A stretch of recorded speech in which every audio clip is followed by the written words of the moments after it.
was that obvious, huh? Well, even though it didn't feel like Bernard was lying, after talking to him, I'm getting an even stronger sense that something's not quite right. We investigated so quickly that perhaps we've missed a thing or two along the way. Let me activate deduction mode and consider things again from the top to see if we can find anything new. Is there still anything unresolved or strange that we should try to consider? Well, we've discovered that Bernard is responsible for the trafficking, while Pierre deals with supplying the goods. Is there something else in this scheme that we're missing?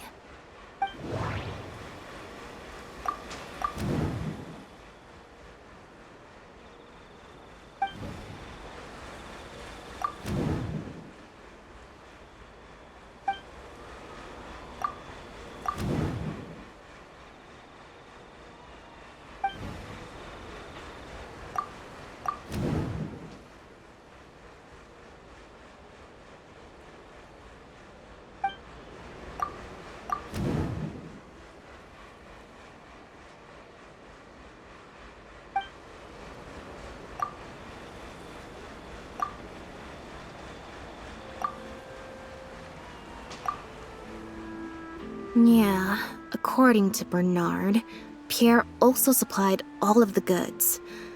But if the Marechaussee Phantom's records are correct, Pierre should have lost all access to the materials required to create the imitation synth. And the Institute has also not reported any theft of their stocks. The Marechaussee Phantom found Bonnie and the Lefebvre pendant at Pierre's residence. That was the beginning point of our investigation.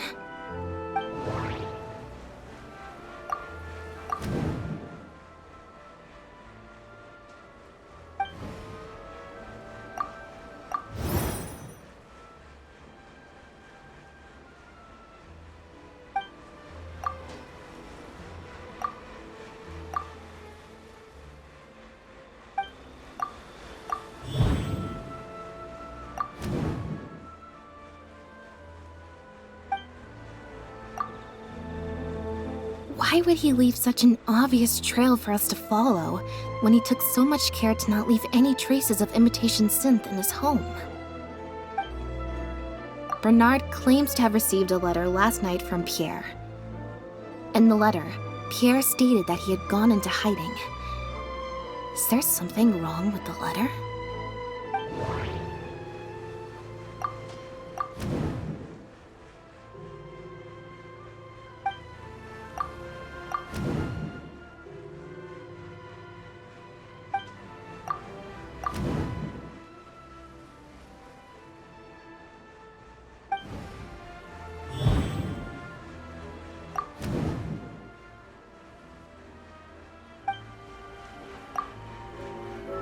If Bonnie had imitation synth in her body, then she was a liability that had to be recovered at all costs. But if she wasn't carrying anything, then it would have made sense to tell Bernard not to worry. And thinking about it, Bernard only attracted our attention in the first place because he came to look for Bonnie. Could it be that the person who wrote the letter also knew nothing about Bonnie's whereabouts? Or they had a separate goal entirely? The final question is, why did I sense that something wasn't right after hearing Bernard's testimony? Even more so than before.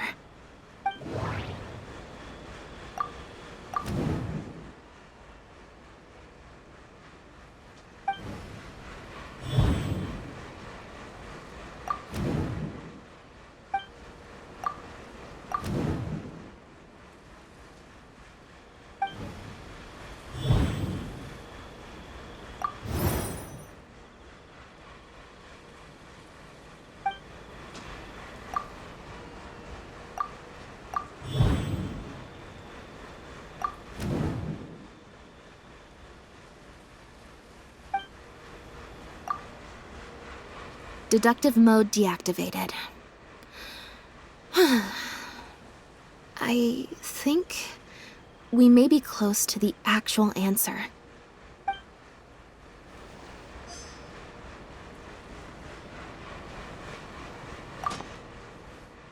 Now behave. and follow me to the interrogation room. Ow! That hurt. Ow!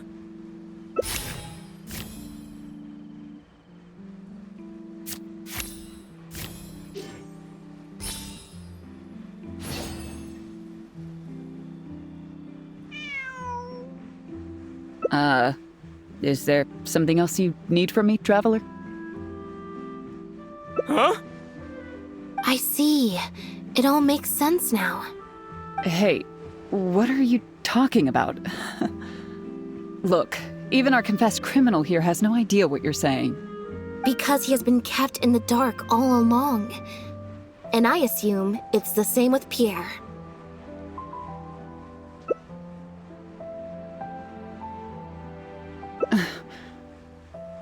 That never quite added up for me. Why did Pierre feel compelled to return to his home with Bonnie and Dependent and make them so easy to find for the Marechaussee Phantom?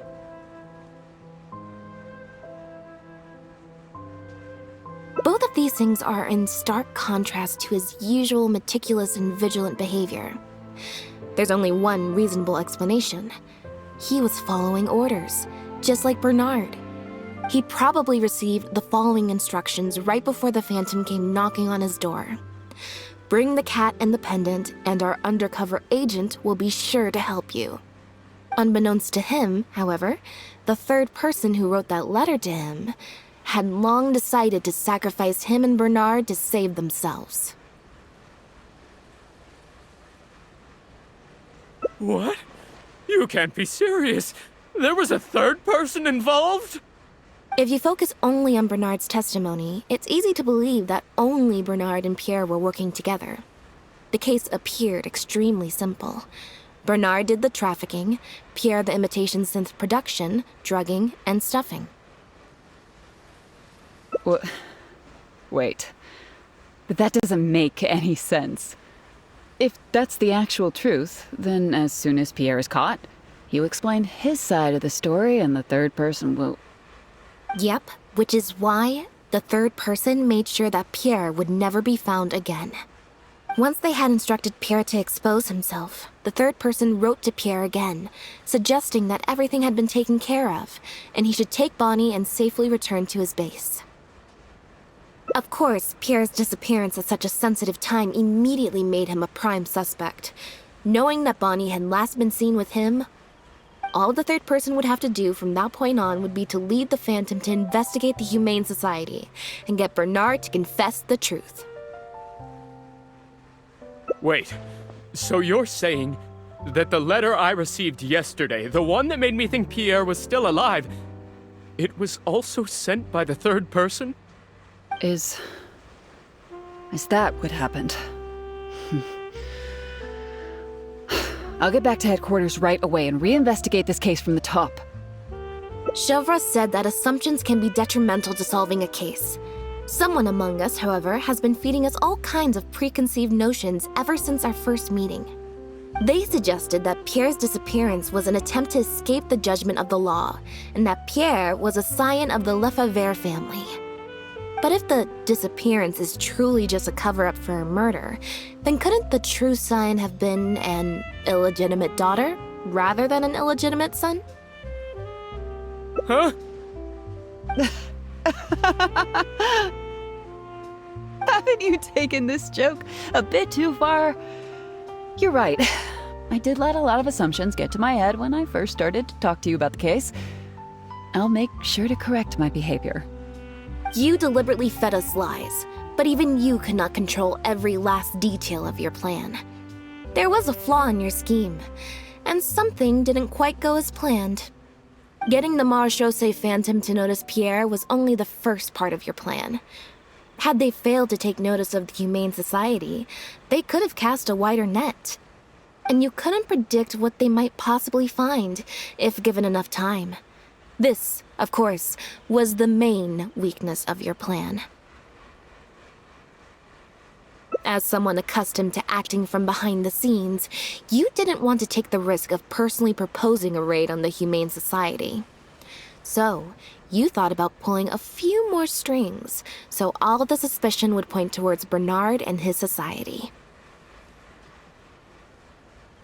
Once the Phantom expanded their search, it would only be a matter of time before they found Pierre's base. If a cat last seen with the suspect turned up dead at the imitation synth base, it wouldn't be long until the Phantom would figure out exactly how she had been mistreated and turn their eyes towards the one organization that has been sending boatloads of animals out of Fontaine. It was probably during your ambush of Pierre. You didn't even have the time to check if she had already been stuffed full of imitation synth.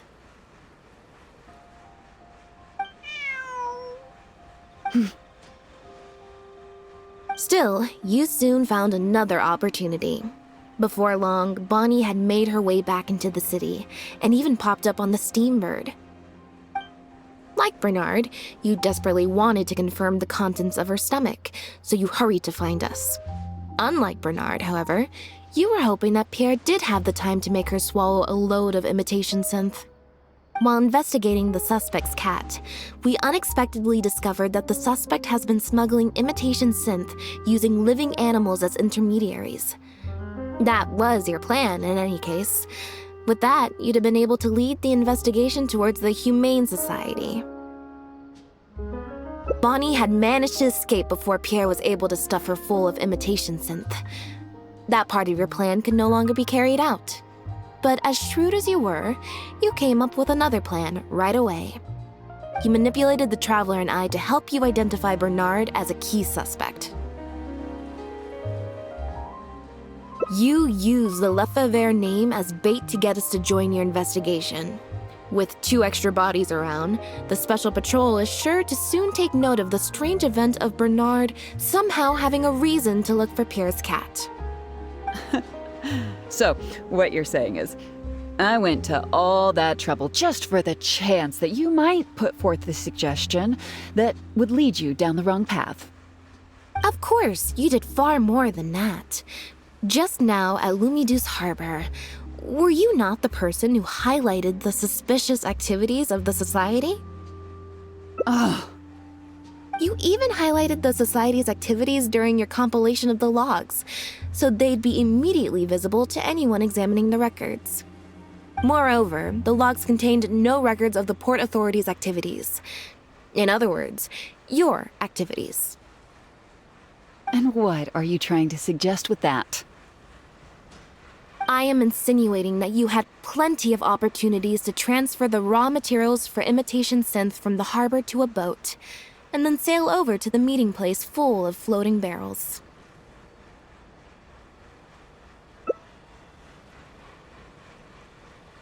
And that's how neither the trafficker nor the manufacturer knew there was a third person who supplied the raw materials and surreptitiously operated between them.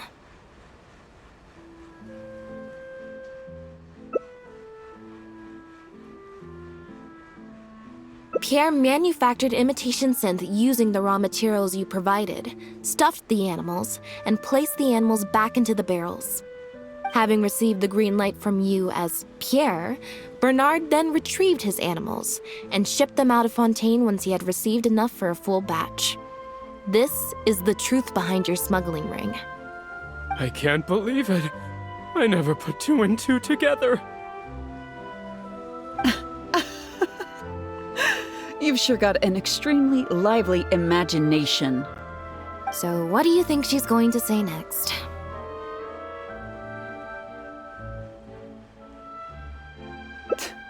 But do you have any evidence?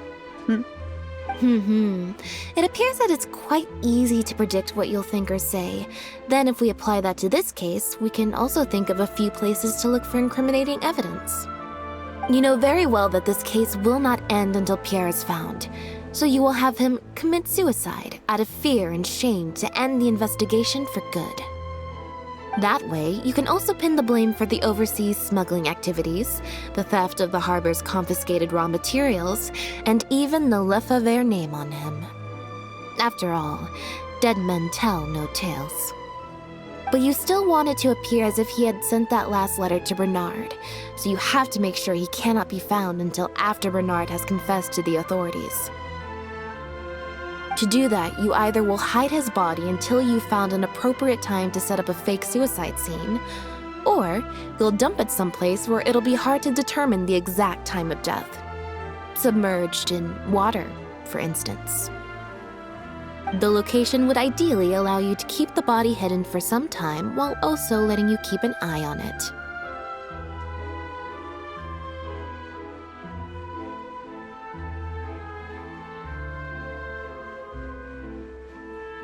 There are only so many options to hide a person's time of death, after all. As long as the Phantom investigates each of the possibilities in turn, they'll surely find Pierre's remains. Especially since, as the prime suspect who will now be taken into custody, you will no longer have the time to move him or set up a fake suicide scene to cover up the murder. How absurd. And on what grounds will you order my arrest? Don't think for a second that your spouts of nonsense will amount to any kind of real argument. After all, I'm... Elodie Lefebvre! As the captain of the Special Security and Surveillance Patrol, I hereby declare you as a suspect in the case. If you have any objections, you may raise them later during interrogation.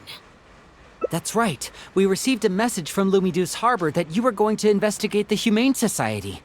We didn't expect to run into you at such a critical moment. While at the harbor, we noticed something else extremely interesting. Apparently, you often used all kinds of excuses to swap your shifts.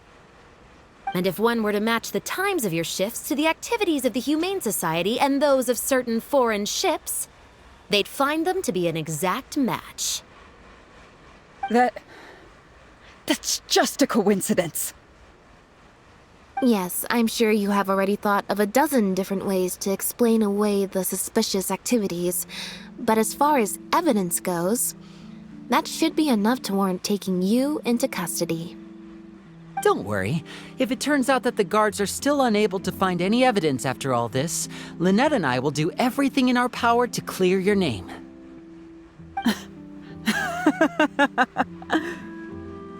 Although judging by her reaction, I assume no follow-up from us will be needed.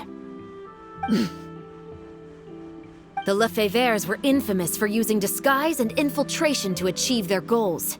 Who would have thought that they would have planted someone within the guards? Judging from the timeline, they likely arranged for you to enter the guards before the fall of the clan. But they probably didn't expect you to turn it to your advantage and use your job to save yourself during the purge. Not only that, but you actively participated in the interrogation, arrest, and judgment of the Lefebvres during their fall, thus clearing yourself of suspicion. You brutally and cruelly abandoned your allies as soon as they outlived their usefulness, just like a lizard cutting off its own tail in order to live. You've been doing this for years. So you played me like a fool after all? Ugh!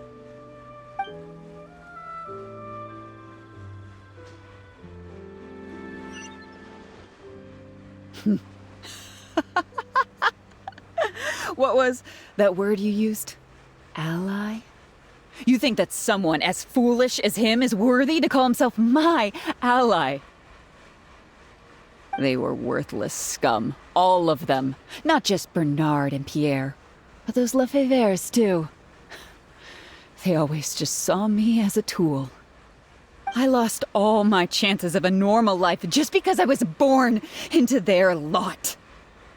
Not only that, but because they wanted me to become an undercover agent, they stripped me of my name, too.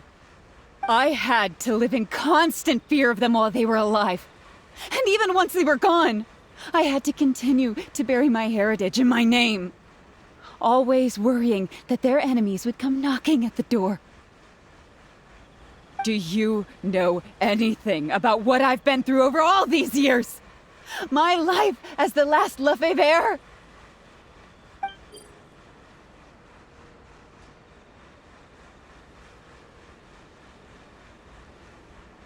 I don't, and neither do I care.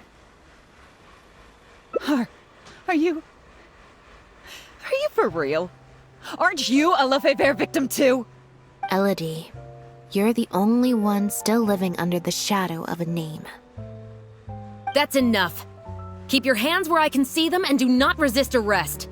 If you have more to say, save it for the interrogation room. What a joke. What a joke! Hey! Don't come any closer. What's that? Know what this is? I've secretly planted loads of explosives in the Humane Society. Just one step closer and... whether they're cats, dogs, or just unlucky human employees, they'll all be blown up into smithereens. Surely, you bunch of goody two-shoes won't let that happen, right?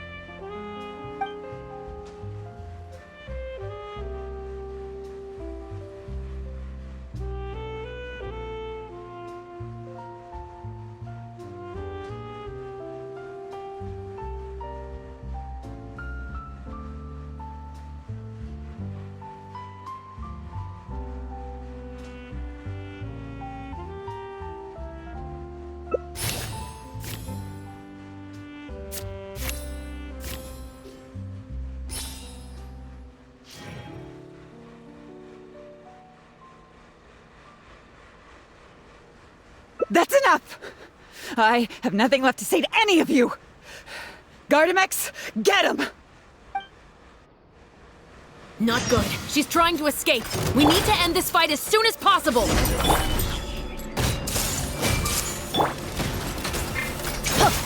Let's light it! Teamwork is dreamwork!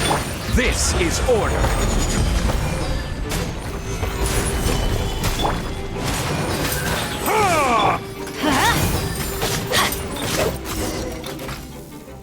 Busted so quickly, huh? Good thing I've already bought enough time to escape. Ah!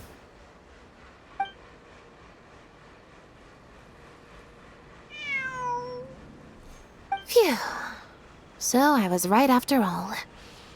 It's easier to deal with the person causing the problem than the problem itself. This is it. Looks like it's just a toy. Guess that's probably why she suddenly flipped and knocked out Bernard. He probably knew that there were no explosives at the Society. Well, given that she never even showed her face to Bernard and Pierre, I had my doubts that she'd have gone to the Society in person to plant explosives. Thank you for your help, everyone. I'll take them back for thorough questioning and find someone better to take over the Humane Society. I might need a few statements from everybody. Would you be able to come with me? If statements are all you need, can Linny provide them on my behalf? I still need to go back and explain some things to the crew. I also had an appointment with the Traveler before we got interrupted.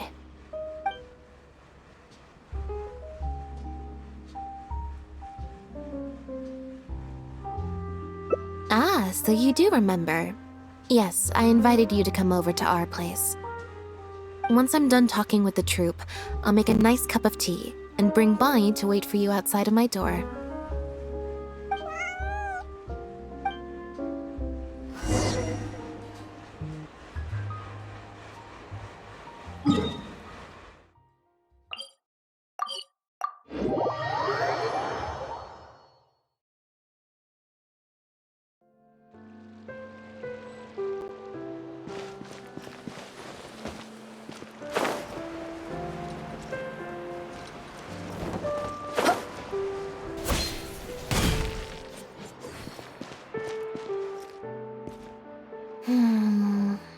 Black tea and a cute kitty.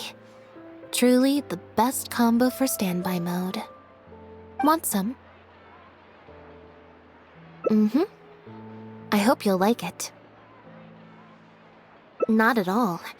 Information is indeed very important, but if you were to try to collect every piece of information you come across, your efficiency would actually decrease. Plus, if you just think about it, what sounds more fun? Writing a statement or enjoying a tea party?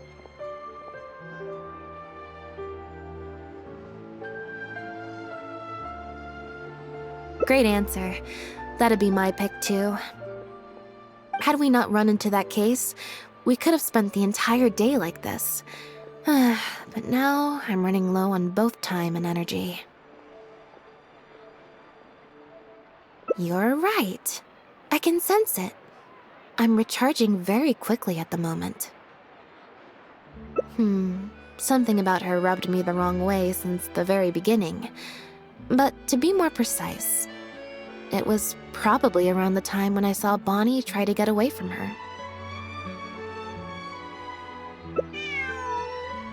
Elodie tried to get close, but Bonnie deliberately dodged her. Maybe Bonnie had tried to evade her before at Pierre's base. Or perhaps Bonnie just instinctively knew that she wasn't a good person. Not everyone who likes cats is a good person. But if cats like you, you're probably alright. Humans tend to overthink things, but cats rely on their instincts, and they're pretty sharp. I mean, just look at Bonnie. She took a liking to you the moment you met.